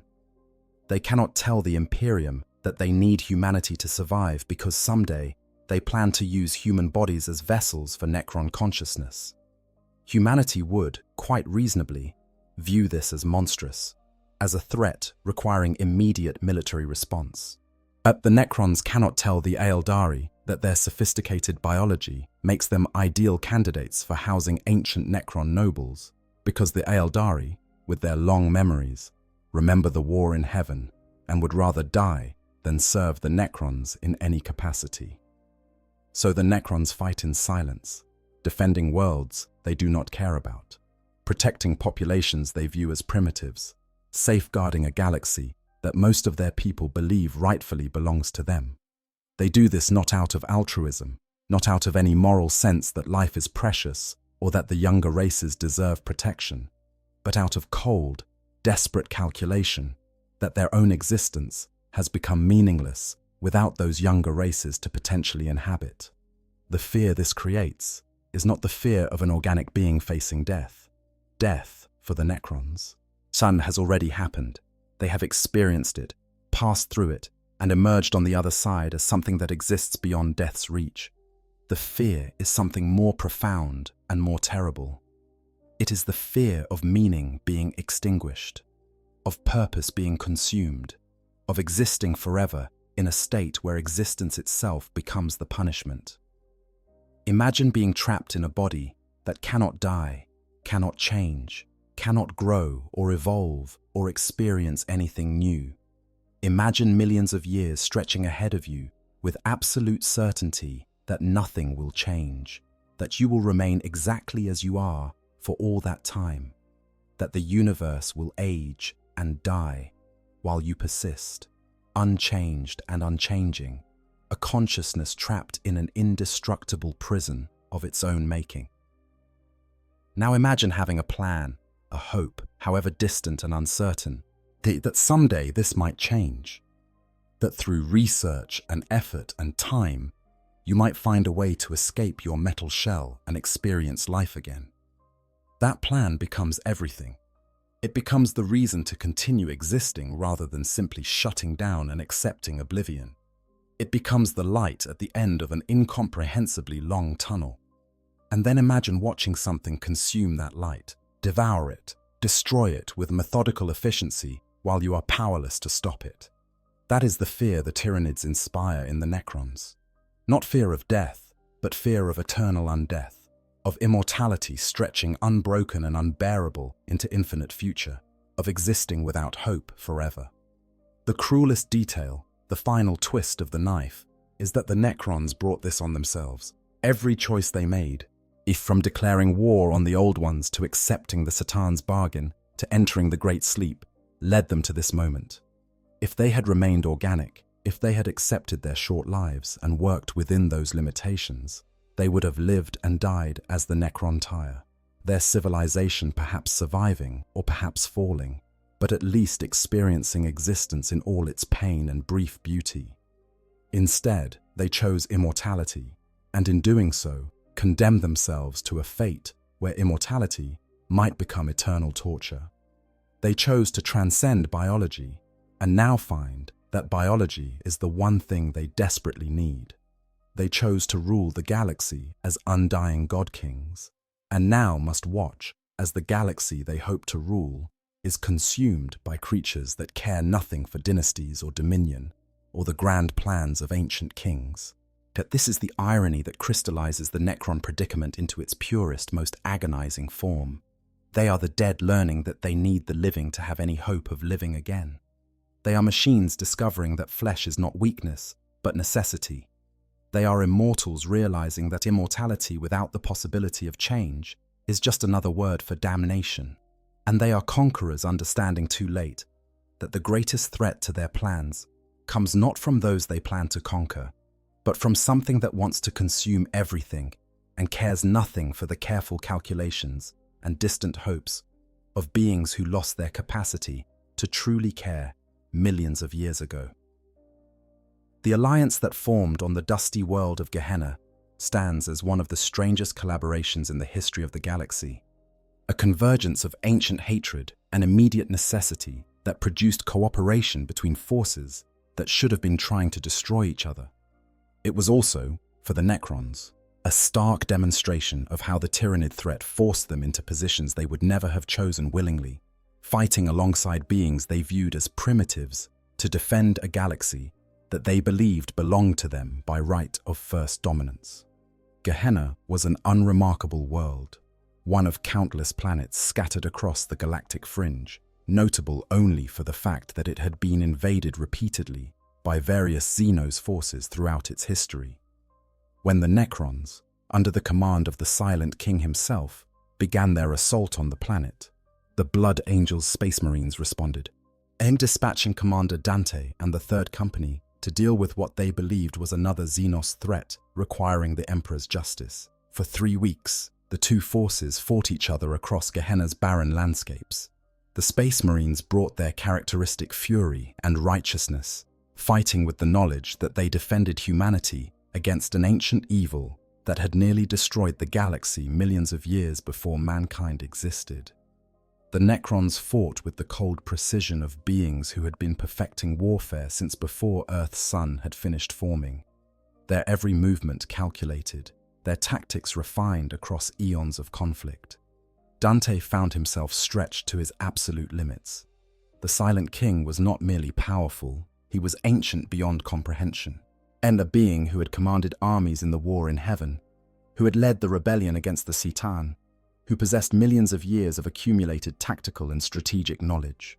To fight him was to fight the distilled essence of Necron military doctrine, and even a warrior as skilled and experienced as Dante struggled to counter the space-time manipulations and strategic brilliance the Silent King brought to bear. Neither side could gain a decisive advantage. The Blood Angels could not break through Necron defenses, and the Necrons could not overcome Space Marine determination and skill. The battle had reached a stalemate, the kind of grinding conflict that could continue for months or years, steadily consuming resources and lives on both sides without producing a victor. And then the Tyranids arrived. A splinter fleet of Hive Fleet behemoth detected the conflict on Gehenna, sensed the massive expenditure of energy and the presence of organic biomass worth claiming. The Hive Fleet diverted from its original trajectory and descended upon the planet with the same inexorable hunger that had characterized every Tyranid invasion. Suddenly, both the Blood Angels and the Necrons found themselves facing an enemy that cared nothing for their ancient grudges, that viewed their conflict as merely two potential sources of biomass occupying the same location. What happened next was not the immediate alliance that some legends later claimed. According to the short story, The Word of the Silent King, by L.J. Goulding, both sides were calculating, suspicious, each looking for an opportunity to turn the situation to their advantage. But the Blood Angels saw a chance to destroy a Xenos threat while also eliminating the Necrons. The Necrons, or at least those Necron lords not fully informed of the Silent King's plans, viewed the Tyranids as an annoyance that could be used to weaken the Space Marine forces before delivering a final blow. But the Silent King understood what his subordinates did not. He understood that the Tyranids were not just another enemy to be defeated and moved past. He understood that every moment spent fighting them while they consumed the planet's biomass was a moment that advanced the Tyranids' strategic goals. He understood that defeating the Tyranid force required cooperation with the Blood Angels, regardless of how distasteful such cooperation might be. The alliance was formed not through trust, but through recognition of mutual threat. And Sarek himself approached Dante under terms of temporary truce, though both leaders remained wary, both planning contingencies, both ready to turn on the other the moment the Tyranid threat was eliminated. The Silent King spoke to Dante, shared information about the Tyranid assault patterns, coordinated strategies in a way that made both forces more effective. And he said something that Dante would remember for years afterward, words that carried a weight of prophecy and warning. They are the rising storm, and you must become the shield. The battle that followed was brutal. Tyranid swarms descended upon both Space Marine and Necron positions, with the characteristic ferocity of the hive mind, seeking to overwhelm defenders through sheer weight of numbers. The coordination between the Blood Angels and Necrons was imperfect, hampered by mutual suspicion and fundamentally different combat doctrines, but it was effective enough.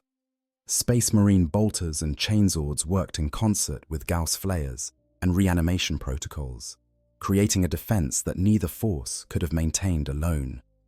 The Tyranids were defeated, pushed back, their assault broken by the combined might of the ancient Necrons and the determined Space Marines. But the victory came at tremendous cost. The Blood Angels suffered severe casualties, their ranks thinned, their equipment damaged, their strength reduced to the point where continuing their war against the Necrons would have been suicidal. And at the moment when the Tyranids were driven back, when both sides might have turned on each other to finish what they had started, yet the Silent King made a choice that surprised even his own forces. He withdrew.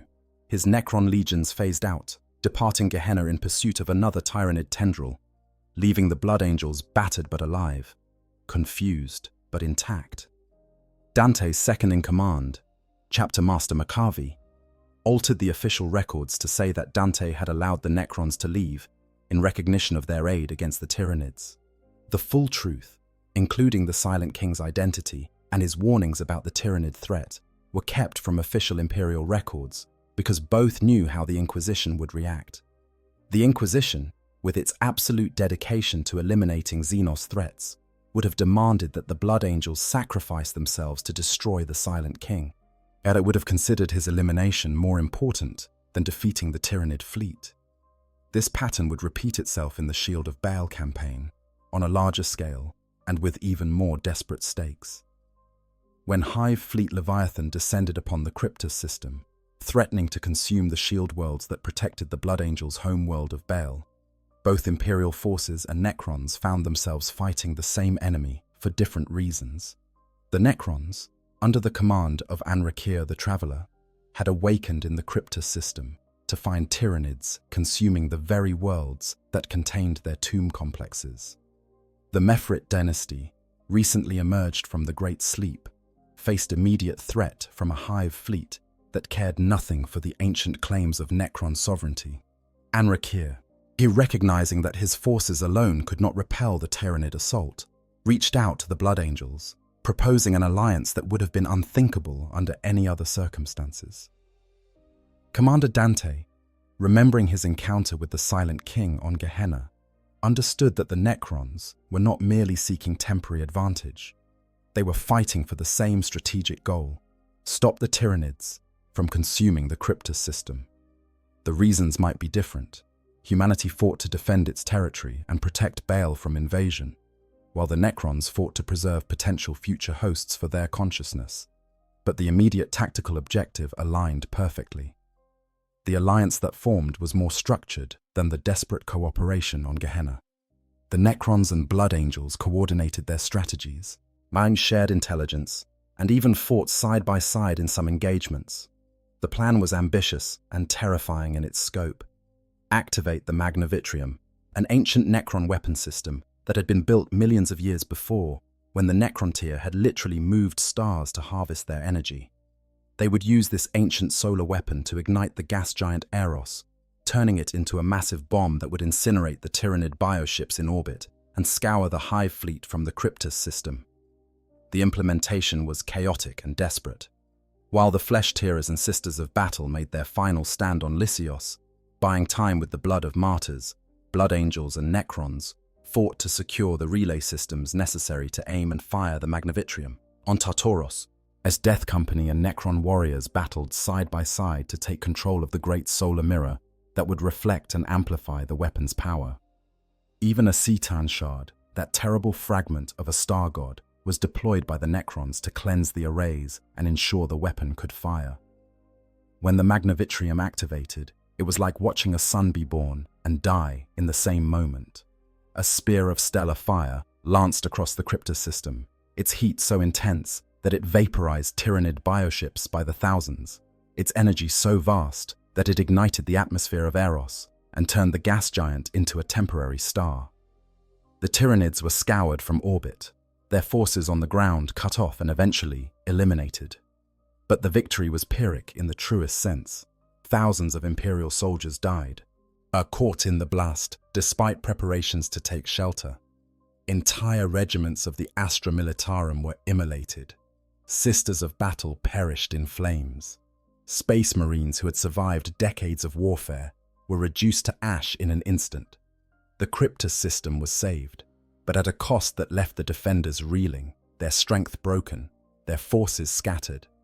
Only the Necrons emerged unscathed, having phased out just before the weapon fired, returning to their tomb worlds beneath Perdita, with no casualties, no losses, their technology having protected them from the very weapon their ancestors had built.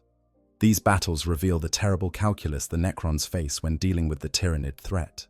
They must cooperate with younger races to defend organic populations, but they cannot afford to be too weakened in the process. Yet they must preserve biomass, but they cannot allow the younger races to become so powerful that they threaten future Necron plans. They must fight now, immediately, without the luxury of awakening fully or consolidating their strength, because every delay allows the Tyranids to consume more of the galaxy's resources. And through it all, they must watch as battles are won at terrible cost, as victories consume the very populations they are meant to save, as the slow mathematics of extinction continue their inexorable calculation toward a future where no amount of fighting will matter, because there will be nothing left worth fighting for. The universe is vast, and within that vastness, there are countless ironies, contradictions, and strange recursions, where cause becomes effect and effect loops back to influence cause. But few ironies cut as deeply as the one the Necrons face when contemplating the Tyranids, beings who cannot die learning to fear things that have never been anything but hungry flesh. When the Necrontyr accepted the Satan's bargain, when they walked into the biofurnaces and emerged as Necrons, they believed they were transcending weakness. Flesh was fragile, temporary, prone to disease and decay. Metal was eternal, unchanging, impervious to time's erosion. They traded the vulnerability of biology for the seeming invincibility of mechanics, and in doing so, they believed they had solved the fundamental problem of existence, mortality. And in a sense, they did. A Necron warrior does not fear death in any conventional sense. It can be destroyed, yes, or its body can be disintegrated by enemy weapons, or crushed by falling debris, or torn apart by explosions. But this is not death, as organic beings understand it. The Necron's consciousness is not extinguished, but rather recalled to its tomb complex through translation protocols, stored until repairs can be made or a new body forged, then return to the battlefield. Death becomes temporary, reversible, a technical problem to be solved through engineering rather than an existential crisis to be feared. Most races in the galaxy fear death because death is the end. Humans fear the cessation of consciousness, the loss of self, the unknown that comes after life ends. The Eldari fear Slanesh's hunger and the possibility of their souls being consumed. Even the orcs, simple as they are, operate on an instinct for survival that makes them avoid situations likely to get them killed. Death is the ultimate motivator, the prime mover that drives nearly every decision living beings make. But the Necrons are already past death. They have experienced it, in a sense, and emerged on the other side. Their organic forms are long gone, their flesh consumed by the Cetans 60 million years ago. What remains is consciousness encoded in necrodermis, awareness that persists without requiring the biological processes that sustain organic life. They are undead in the most literal sense, neither alive nor truly dead, existing in a state that transcends both. This should make them fearless. What can frighten beings who have already died and continue? What can threaten those who have abandoned vulnerability along with their flesh? As in most conflicts, the Necrons approach combat with an eerie calm, a mechanical precision that comes from knowing that defeat is temporary, that destroyed forces can be rebuilt, that setbacks are merely data points in calculations spanning millions of years. Against chaos, they are completely immune. The forces of the ruinous powers, those entities that feast on emotion and corrupt through promises of power or pleasure or knowledge, find no purchase in Necron consciousness. The Necrons have no souls to corrupt, no emotions strong enough to attract demonic attention, no connection to the warp that chaos can exploit. They fight demons with the same mechanical efficiency they apply to any other enemy, recognizing them as warp entities that can be disrupted by pylons and nullified through anti-warp technology. Against the younger races, the Necrons hold inherent advantages of technology and experience. Humanity's weapons, impressive as they are, were developed within the last few thousand years. The Necrons perfected warfare across millions of years, fought in the war in heaven when humanity's ancestors were still microscopic organisms. The Eldari, ancient as they are still younger than the Necrons by orders of magnitude. The Orcs, for all their numbers and ferocity, are merely the degraded descendants of creatures the Old Ones created to fight the Necrons, and the Necrons know every weakness those creations possess. None of these enemies inspire true fear in the Necrons. Concern, yes.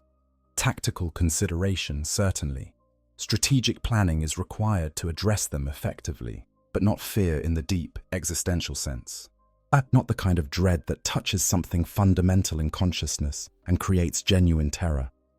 The Tyranids are different, and the difference creates a paradox that even the Necrons, with their vast intelligence and accumulated wisdom, struggle to fully process. The Tyranids threaten something worse than death. They threaten permanence. Consider what the Necrons have lost and what they still possess. They lost their organic bodies, but they retain consciousness. They lost their souls, but they retain memory and awareness. They lost their capacity for deep emotion, but they retain purpose and drive. They lost their ability to truly live, but they retained the hope, however distant, that someday they might reverse biotransference and experience life again. That hope is fragile. It requires specific conditions to be met. Yes, it requires organic species to exist in sufficient numbers and diversity. It requires time to conduct research and perfect transfer techniques. It requires the galaxy to remain populated by living things that can serve as vessels. Take away any of these requirements, and the hope collapses. Take away all of them, as the Tyranids threaten to do, and the hope doesn't just collapse. It becomes impossible forever. This is the fear the Tyranids inspire. Not fear of destruction, but fear that their current state, this twilight existence between life and death, will become eternal. That they will be trapped in metal bodies not for millions of years, but forever. That the universe will age and die around them while they persist unchanged and unchanging, aware of what they lost, unable to ever regain it, as existing without purpose or meaning or hope for all time. It is a fear that organic beings struggle to comprehend because organic beings have death as an escape. If life becomes unbearable, death provides release. But the Necrons have no such escape. They cannot die. They can be destroyed, but even total destruction might not end their consciousness. It might simply leave them locked in darkness, aware but unable to act, experiencing existence at its most minimal and terrible level forever. The Tyranids, by consuming all organic life, threaten to transform the Necrons' temporary curse into eternal damnation. They threaten to lock the door that leads back to life and throw away the key. They threaten to make permanent what the Necrons believed was merely a long-term problem to be eventually solved. And there is no way to make the Tyranids understand this. They are not sapient in the way that allows for negotiation. The hive mind is intelligent, perhaps supremely so, but it operates on principles completely alien to individual consciousness. It has no concept of bargaining because it has no needs that can be met through trade. It has no fear of consequences because it does not fear. It has no mercy because mercy is a concept that only exists where empathy exists, and the hive mind does not empathize. You cannot explain to the Tyranids that they are destroying something precious. You cannot make them understand that the galaxy they are consuming contains not just biomass, but possibilities, potentials, futures that will never exist if they are consumed. The Tyranids are the ultimate expression of mindless hunger, elevated to cosmic scale, and mindless hunger cannot be reasoned with. This creates a situation where the Necrons, beings who have transcended death and operate outside the normal rules of mortality, find themselves terrified in a way that beings who can die will never fully understand. It is not the fear of ending, but the fear of never beginning again. It is not the fear of death, but the fear of undeath, eternal and inescapable. It is not the fear of what comes after life, but the fear of discovering that there is no after, only an eternal, unchanging now, stretching into infinite future, with no possibility of transformation or redemption. The supreme irony, the cosmic joke that would be funny if it were not so horrifying, is that the Necrons brought this fear upon themselves. And they chose immortality over mortality. They chose metal over flesh. They chose eternal existence over limited life. And in doing so, they created the conditions where eternal existence could become eternal suffering.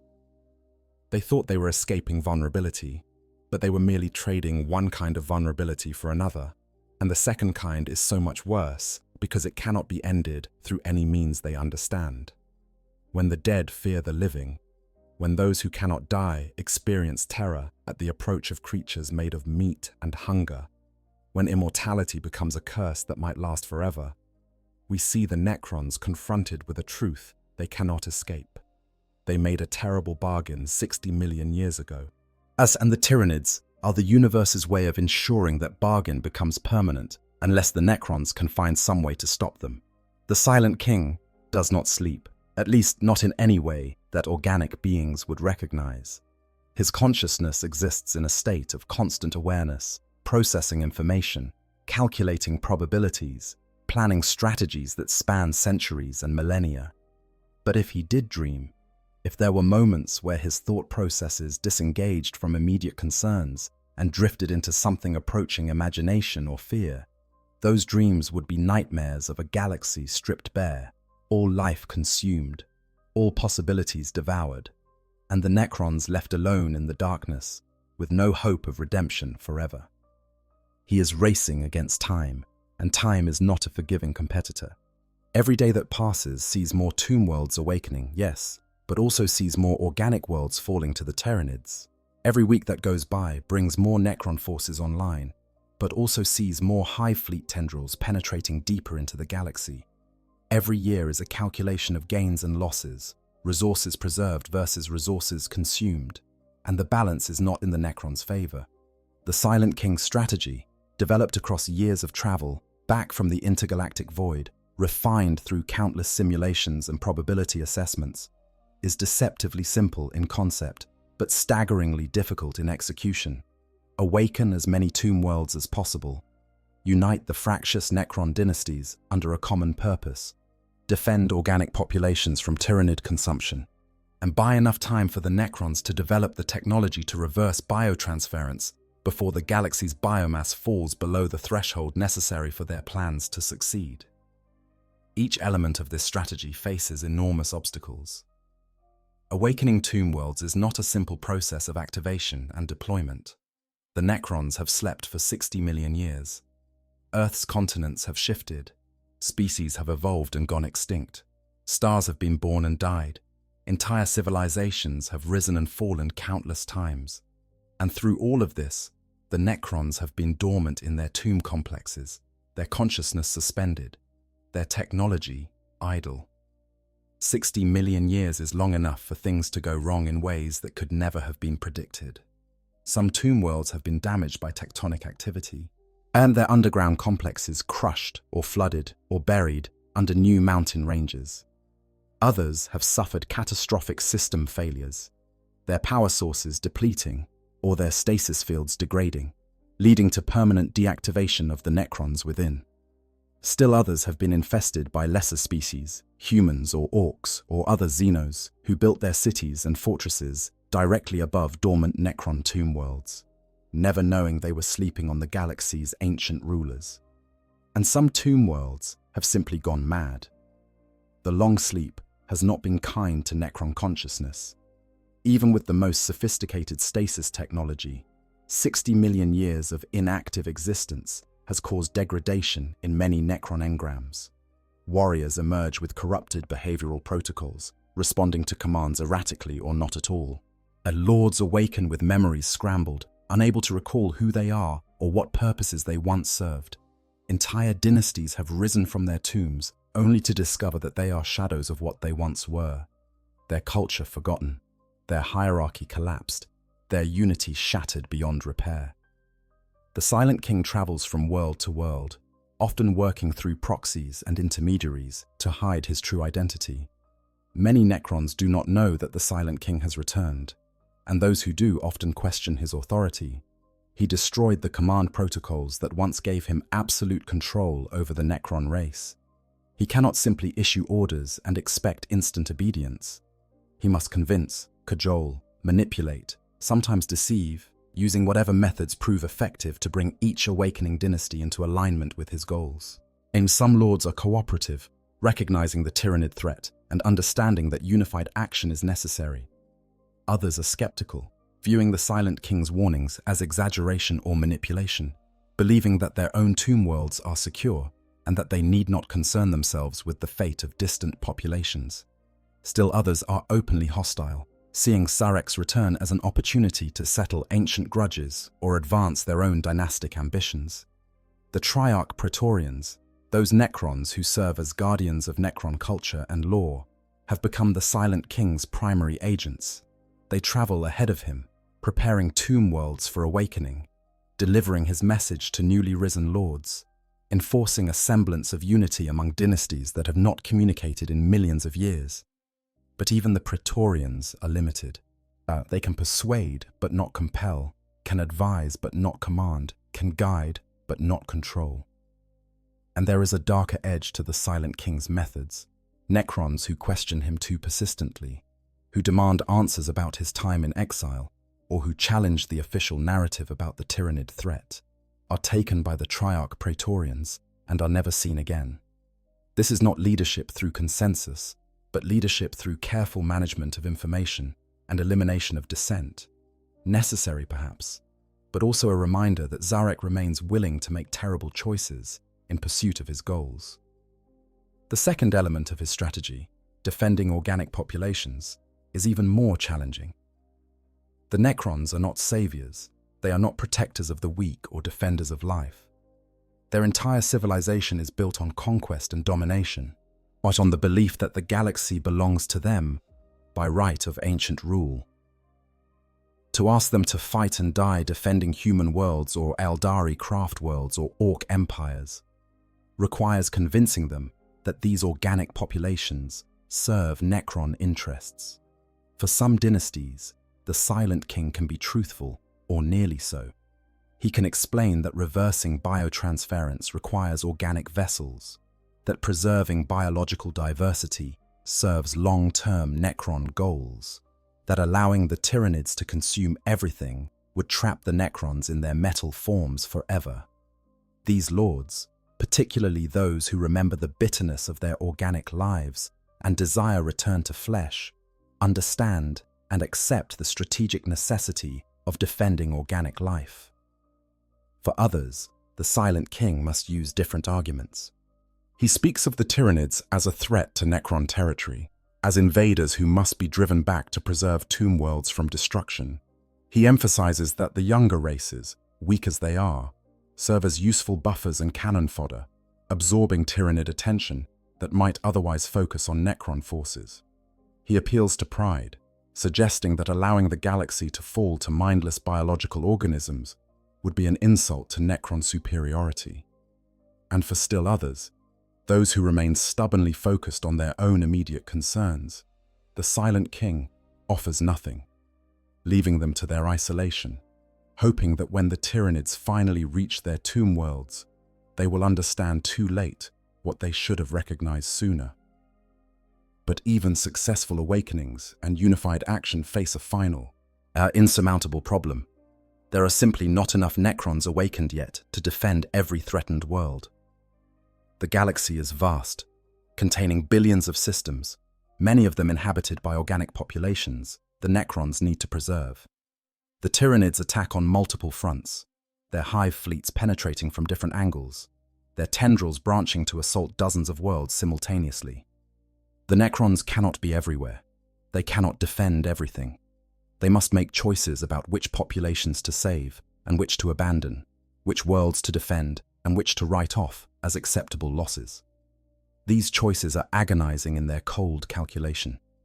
A densely populated hive world might contain 10 billion humans, but if it is too far from Necron forces to defend effectively, it must be abandoned, and all 10 billion consigned to consumption and death. An Eldari craft world might represent incredibly sophisticated biology perfect for hosting Necron consciousness. But if defending it requires diverting forces from protecting 3 human worlds with larger total populations, the craft world must be sacrificed. The Silent King makes these decisions with the same ruthless logic he applied to biotransference 60 million years ago. He calculates, assesses, determines optimal resource allocation based on probabilities and projected outcomes. But unlike biotransference, where he acted in desperation and ignorance, he now acts with full awareness of what each choice costs. Every world abandoned is billions of potential vessels destroyed. Every population consumed is diversity lost forever. Every defeat is the permanent reduction of options in a situation where options were already desperately limited. And through it all, the clock continues its countdown. The hive fleets are growing, absorbing biomass from conquered worlds and using it to spawn more organisms, expanding their forces while the Necrons struggle to consolidate theirs. The main body of the Tyranid swarm is still approaching, still crossing the intergalactic void, still drawn toward the galaxy by whatever beacon calls to them. When that main force arrives, when the full weight of the Great Devourer descends upon the Milky Way, the current conflicts will seem like minor skirmishes by comparison. The Silent King can calculate the trajectories, can project the likely outcomes, can see the multiple possible futures branching from each decision. And in almost every scenario that does not involve immediate decisive action and perfect coordination among Necron dynasties and effective defense by the younger races, the outcome is the same. The Tyranids consume enough of the galaxy's biomass that reversing biotransference becomes impossible, and the Necrons are trapped in their metal forms forever. He is racing to prevent this future, working to alter probabilities, trying to change trajectories that seem almost inevitable. And he does this knowing that even if he succeeds, even if he awakens every tomb world and unites every dynasty and preserves enough organic life for Necron plans to proceed, there is no guarantee that biotransference can actually be reversed. 60 million years of research by the Cryptex has produced experiments and theories, but no actual success. The technology might be impossible, the goal might be unachievable, but impossibility is better than permanent impossibility. Uncertainty is better than certain doom. Even the smallest chance is worth pursuing when the alternative is eternal existence, in a state that makes existence itself a curse. So the Silent King continues his work, racing against time that moves too quickly, against a threat that grows too rapidly, against probabilities that skew ever more unfavorably, driven by the desperate hope that somehow, despite everything, there might still be a way to undo the terrible bargain he made so many millions of years ago. In the deepest vaults of the Necron tomb worlds, in the secret chambers where only the highest lords are permitted to enter, there are calculations written in quantum code and stored in systems so sophisticated they can simulate entire civilizations. These calculations all attempt to answer the same question: what happens if the Tyranids win? The answer exists in multiple variations depending on assumptions and variables, but the fundamental conclusion remains constant across every simulation, every projection, every possible scenario. If the Tyranids consume the galaxy, if they strip every world of biomass and leave nothing but barren husks floating in the void, the Necrons will survive. But their survival will be worse than any extinction. Picture a galaxy millions of years in the future. The Tyranids have departed, having consumed everything organic, their hive fleets grown fat on the biomass of trillions upon trillions of living things. They have moved on to the next galaxy, drawn by whatever sense allows them to detect life across intergalactic distances, leaving behind only silence and emptiness. The stars still shine. Physics continues to operate according to its eternal laws. Planets still orbit their suns, though those planets are now dead spheres of rock, their atmospheres stripped away, their oceans drained, their surfaces scoured clean of every trace of life. Not even bacteria remain, not even the simplest organic molecules. The Tyranids are thorough in their consumption, and what they leave behind is sterile in the most absolute sense. And in tomb complexes buried deep beneath these dead worlds, the Necrons remain. Their technology continues to function, powered by energy sources that will not deplete for billions of years. Their consciousness persists, aware and thinking, experiencing time's passage with the same mechanical precision that has defined their existence for 60 million years already. They are unchanged, untouched by the devastation above, immune to the catastrophe that has consumed literally everything else. They have survived. By any technical definition, they have won. They outlasted the Tyranids. They remained when all organic life was consumed. They persisted when every other species in the galaxy fell to the great devourer's hunger. Victory of a sort. But it is a victory more hollow than any defeat, because the Necrons are still trapped in their metal bodies, still separated from the organic existence they desperately crave, and now they have no hope of ever escaping that condition. The organic species they might have used as vessels are extinct. Like the biological diversity they needed for their research is erased. The very concept of reversing biotransference becomes meaningless when there is no organic life left to transfer into. They can continue to exist. Their reanimation protocols will function for billions of years. Their tomb worlds will remain secure for eons. They can persist until the last stars burn out and the universe goes cold and dark. They are, in the most literal sense, immortal. They will outlive everything. But immortality without hope is torture. Existence without purpose is suffering. To continue forever knowing that you are trapped, that you will always be trapped, that there is no escape and no end, that the state you currently occupy will persist unchanged until the heat death of the universe. This is not victory. This is damnation. May I imagine being Sarek in this future. Imagine carrying the weight of the decision that led to biotransference, knowing that you doomed your entire species to this fate. Imagine existing for billions of years with that knowledge, unable to make amends, unable to fix what was broken, unable to offer your people anything but endless existence in a dead galaxy where nothing changes and nothing can ever change again. Imagine being an ordinary Necron warrior, consciousness limited and awareness dim, but still retaining enough sense of self to know that you exist, that you will continue to exist, that existence will never end and never transform into anything else. You cannot die. You cannot sleep. You cannot escape into oblivion or madness or any other form of release. You simply persist, aware but powerless, conscious but trapped, as experiencing nothing but the same mechanical existence moment after moment after moment for all time.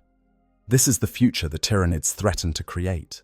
Not extinction, which would be a mercy, but eternal existence in a galaxy stripped of everything that makes existence bearable. The Necrons would become the galaxy's last remaining conscious entities, shepherds of emptiness, eternal witnesses to the absence of everything they once hoped to regain.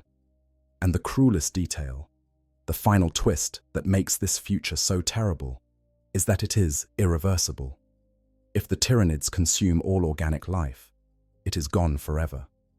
Life will not spontaneously re-emerge on dead worlds.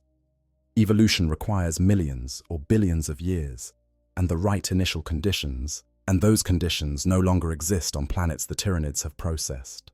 The galaxy will remain dead, permanently and absolutely, until its eventual thermodynamic death brings a different kind of ending. The Necrons would have all the time in the universe to contemplate their situation, to calculate alternative futures that will never come to pass, to remember what they lost and understand with perfect clarity that they will never regain it. They would exist in a state of perfect, absolute hopelessness, aware that their condition cannot improve, cannot change, cannot be resolved through any means available to them. This is why the Necrons fear the Tyranids with an intensity that transcends normal military concern. This is why the Silent King broke his exile and returned to the galaxy. This is why even the most arrogant Necron lords, and those who believe their technology makes them invincible and their ancient knowledge makes them superior, pause when confronted with the Tyranid threat. Because the Tyranids represent not just a tactical challenge or a strategic problem, but an existential threat that could make their current state, already terrible enough, permanent and eternal. Every world the Tyranids consume moves the galaxy closer to this future. Every population they devour reduces the options available to the Necrons. Every victory the hive fleets achieve narrows the window of possibility, bringing closer the day when the threshold is crossed and reversing biotransference becomes impossible forever. The Necrons cannot allow this future to come to pass. They cannot accept eternal imprisonment in their metal forms, or they cannot resign themselves to existence without hope stretching across billions of years. And so they fight, not because fighting serves their immediate interests, not because they care about the organic species they defend, not because they have any fondness for the galaxy as it currently exists, but because the alternative is unthinkable. They fight because they must. Because the only thing worse than their current situation is the permanent certainty that their current situation will never end. Because hope, however distant and uncertain, is the only thing that makes their existence bearable, and the Tyranids threaten to extinguish that hope forever. In the final calculation, in the ultimate assessment of threats and dangers and existential risks, the Tyranids stand alone. The Imperium of man can be outlasted. What the Aeldari can be defeated. The Orcs can be contained. Chaos can be nullified through pylons and anti-warp technology. But the Tyranids, if they succeed, will create a future from which there is no escape, no recovery, no hope of redemption. They will trap the Necrons in eternal undeath, and that fate is what the ancient kings of the galaxy fear more than any weapon, more than any enemy, more than anything else in the universe. If you enjoyed this deep dive into the cosmic horror facing the Necrons, make sure to like this video and subscribe to Q on40k for more relaxing explorations of Warhammer 40k lore. The Silent King's desperate race against time continues, and the fate of both the living and the undead hangs in the balance as the Great Devourer draws ever closer to the heart of the galaxy. I hope you guys enjoyed the story. Make sure to hit the subscribe, like, share button, whatever you want.